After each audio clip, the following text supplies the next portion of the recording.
Hello everyone, what's up? In today's video I'll show you two things. First, my new gold recipe for painting Custodes vehicles, which now includes chipping effects, and second, a comparison between what I think are the 4 best gold paints for the airbrush, hands down.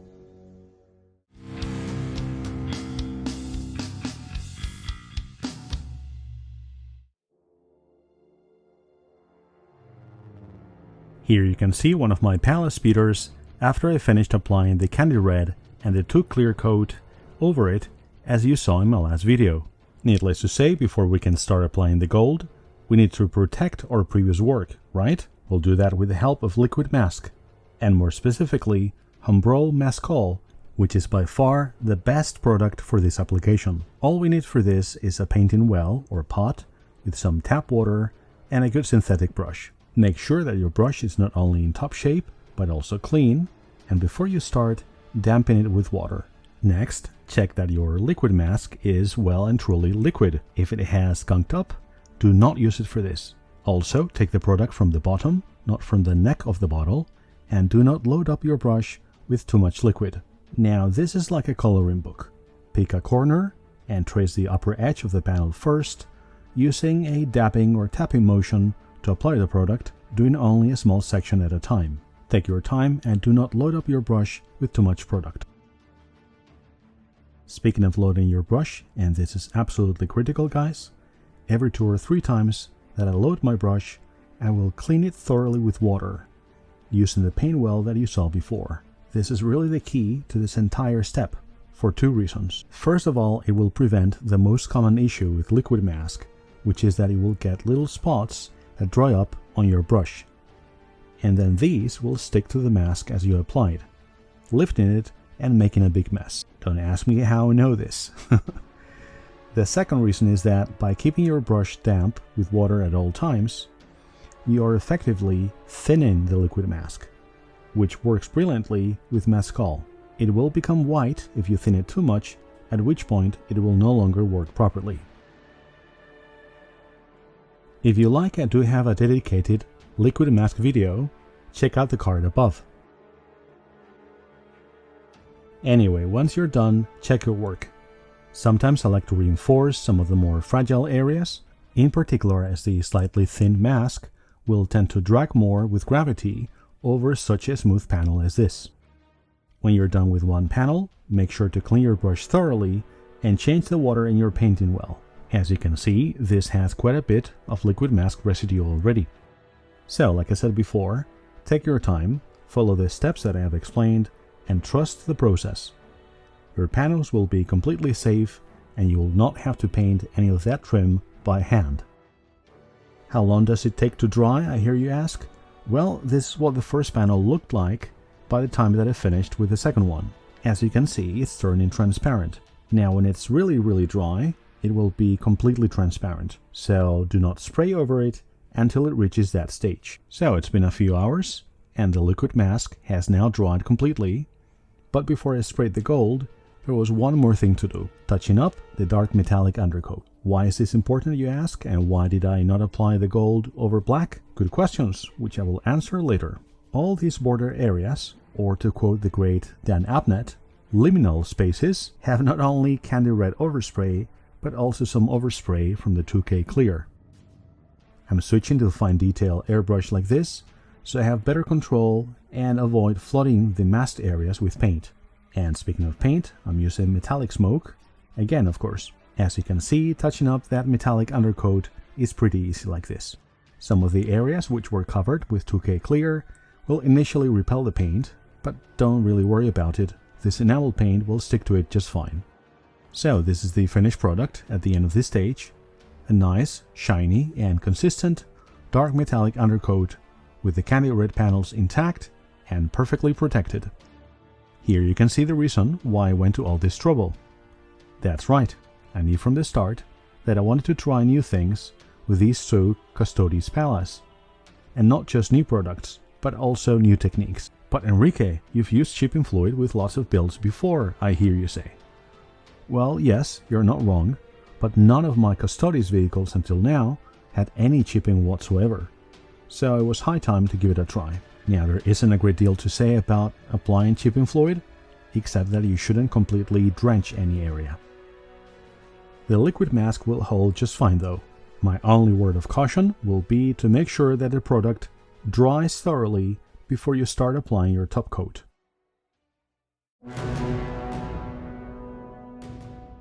So guys, the time has come. This is Mr. Color SM207 Super Rich Gold. That's quite a mouthful, which I had used on my Orion dropship to great effect in my opinion, but which I had never featured in any of my videos until now. The thing is, I hadn't used this paint in almost a year, and it seemed to have separated quite a lot. So after shaking it and stirring it, I decided to add a steel agitator ball just to be on the safe side. Some more shaking later, the paint was finally looking beautiful. I added some thinner, and I gave that a good mix using a pipette. With my Gaahleri Swallowtail equipped with its middle-sized needle, that's 0.5, and with a pressure of about 20 psi, I couldn't wait to get started. As usual, I tested the paint mix on my left glove, and it worked perfectly. Pay attention now. See how beautifully it sprays, and how well it covers our metallic undercoat. In fact, coverage was a lot quicker than I expected, and spraying it was a real pleasure. As for the liquid mask, I had no concerns, even though lacquers like this are what is known as hot paints.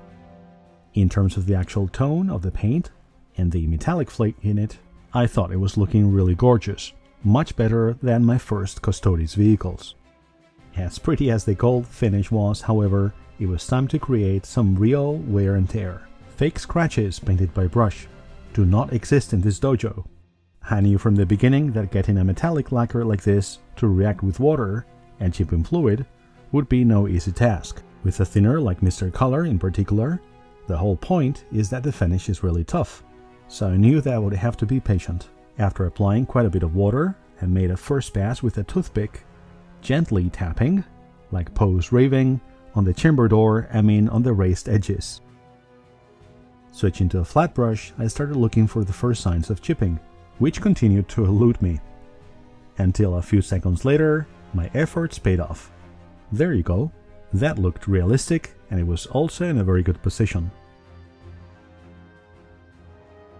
I kept going like this, switching between the flat brush and a toothpick, making sure to keep the area damp at all times. Eventually, and mostly thanks to making small incisions in the paint with a toothpick, I started getting the type of chipping that I had in mind, including what I call micro-chipping. When it gets to areas close to the liquid mask, you don't have to pull any punches. If you've followed my instructions, you will not pull the masking or anything like that. What can happen though is that there's a spot or two where the top coat just did not adhere as well as everywhere else. That was probably the fault of the 2K clear. If that is the case and you lift a lot of paint in one go, as was the case on this little bit of trim, it's up to you what to do. You can still spray over it, and no harm, no foul, or you can roll with it and assume that it was an area with more wear and tear in the vehicle, which is what I went for. On the top of the hull, or fuselage I guess, of the second speeder, you can see once again how switching back and forth between brush and toothpick can yield really great results. At its core, this chipping method is very much like controlled chaos. It's actually random, which can look far more convincing than with other methods. And of course, it's also creating real damage in the paint coat, which is inherently superior to methods where you apply paint to create the illusion of damage. Now, I don't know about you, but I can always tell when a model has had sponge chipping applied. Anyways, here are some photos of the finished Palace speeders again, and don't forget that you can see my process for the candy red in the video that I published last week. Now for the section you've all been waiting for, the Gold Paints Showdown. Our first contestant is AK Xtreme Metal Gold, which is what I use for all my Custodes, infantry and vehicles alike, until I tried Mr. Color for the first time for my Orion dropship. Like all paints in this range, this is actually an enamel, not a lacquer, and it's meant to be sprayed without any dilution. Unlike say steel or metallic smoke from the same range, the metal flakes in this are pretty large though, so it has much more of a tendency to clog the airbrush than other Xtreme metal paints. Before it started, I thought my Swallowtail was clean and ready to go. But as you can see, I struggled to get a consistent spray pattern, at least initially. As I kept going, I didn't clean the airbrush in between, but things got better gradually, which I find happens sometimes with solvent-based paints like this. In a way, it's like shooting the paint, takes care of any clogs, if you know what I mean. Be that as it may, the fact is that I was eventually able to spray without any issues whatsoever.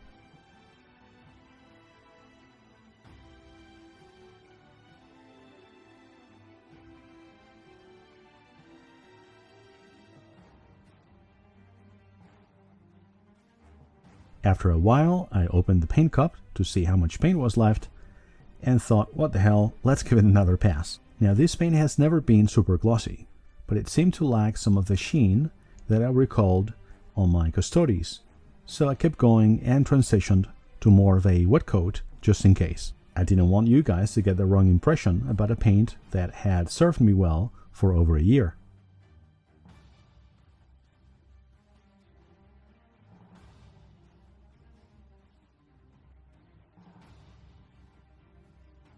Anyways, here's the finished piece, and as you can see, it looks really pretty, and the finish is totally uniform, but satin rather than glossy.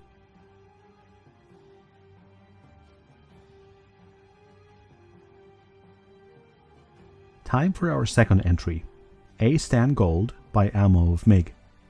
This is an acrylic lacquer made by Alclad for ammo. Unlike the Xtreme Metals bottles, these come with a glass agitator ball inside, which is great, and they don't need any dilution either. Spraying here was perfect from the get-go. As you can see, coverage was great, and the paint atomized beautifully.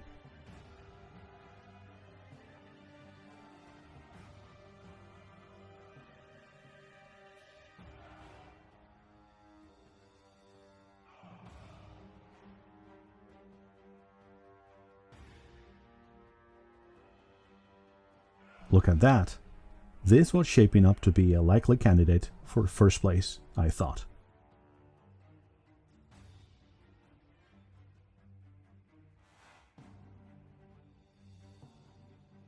After I checked my work, I decided to give it one last pass on the off chance that this already great looking piece might improve a tiny little bit further.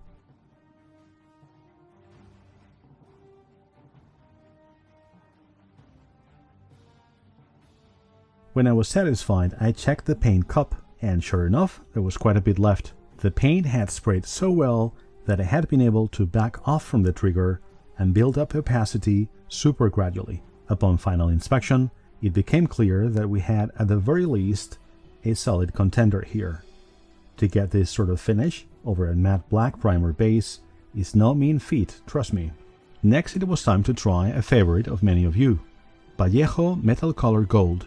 I decided to pair that with a few drops of my favorite acrylic thinner, which is not Vallejo's, but AK's. Vallejo metal color bottles also come with an agitator ball inside, and they are drop bottles, which makes the whole thing easier. This being a water-based acrylic, I did expect some issues, and surely enough, my airbrush was struggling a little bit initially.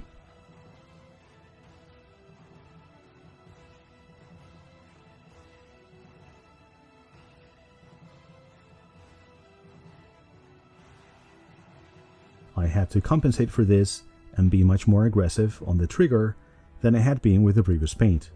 But once I did, I could see that this somewhat strange gold color was starting to look really good. Also, the initial spraying problems gave way to an enjoyable experience, and I really could not fault the super fine metallic pigments at play.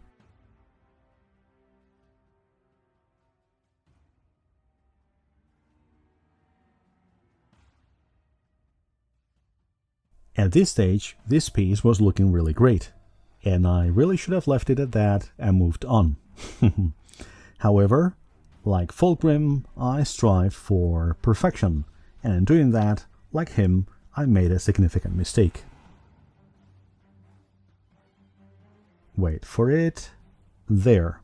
Now, I'm not gonna blame the paint, of course, as this was my mistake, but the fact is this would have been physically impossible if I had been spraying a lacquer. So I gave it 2 very gentle passes after that to see if the flaw could be disguised, and to some extent that was the case, but it was clear that this was beyond this paint's self-leveling characteristics.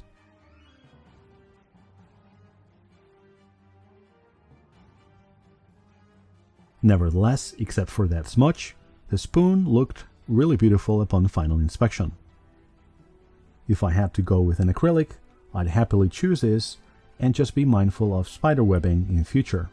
So, time for Mr. Color, the paint that you know I ended up choosing for my Custodes. With the testing back my choices, after shaking the paint well, the only agitator ball being the one I added myself, and after adding 50% Mr. Color thinner, I started spraying very gently, going really easy on the trigger. The paint did not respond to this as well as the ammo one, I have to say, and you can see that the finish was a little bit grainy. As I kept going, however, it became clear that this hadn't really hurt the finish, and as coverage improved gradually, the beautiful gold color that I had first experienced on the extremely large canvas that is the Orion dropship started to emerge. As I transitioned to a wet coat, the finish improved even more, and although there were a couple of spots where I got overly enthusiastic, I know that those would self-level without any issues. It's not for nothing that my thinner of choice is called Leveling Thinner, guys.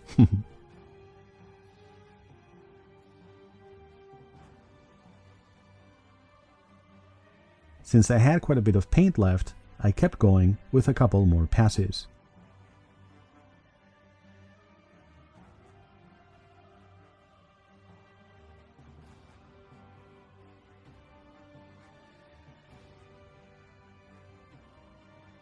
My final inspection of the piece yielded the result that I had expected.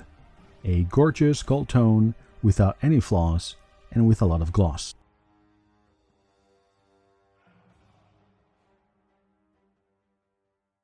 So, time for conclusions. Here you have all 4 spoons, but which is which? On the left we have this nice gold spoon, with a very warm finish without any salient flaws or marring, but which looks satin rather than glossy. Yes, that's right, this is the AK Xtreme gold and enamel paint. Here we have this much colder gold with a super shiny finish and 1 salient flaw, which we all know was my fault. Yes, this is Vallejo Metal Color, our only acrylic contestant. Next we have this beautiful gold finish, which has a great realistic tone, which if applied over some kind of film prop, you could believe was real gold. Yes, this is ammo, A-stand, or only pre-thinned lacquer. And last but not least, we have this. Very similar to the previous one, also with a rich, warm finish, but I would say this one looks like it's been polished already. I mean, look at that. Absolutely gorgeous.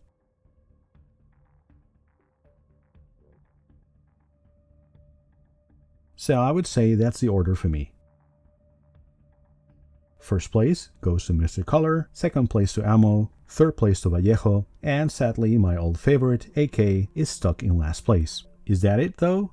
Well, I would say that AK is still a solid choice if you don't want high gloss, or if you don't mind applying a gloss black base, which according to the brand, by the way, you're supposed to do in any case. Vallejo is great, but like any water-based paint, it's way more finicky, and if you're used to lacquers like me, the experience is unlikely to be great.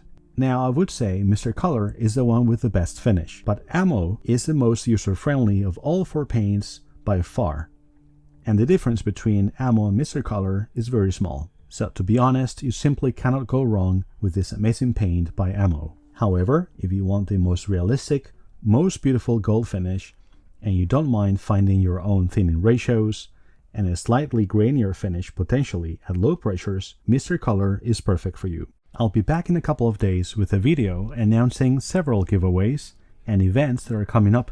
In the meantime, if you want to see my original gold recipe, click on the video on the left. And if you want to know what I think the best paints for steel are, try the video on the right. Thank you all, and remember, Keep it up and weather it out.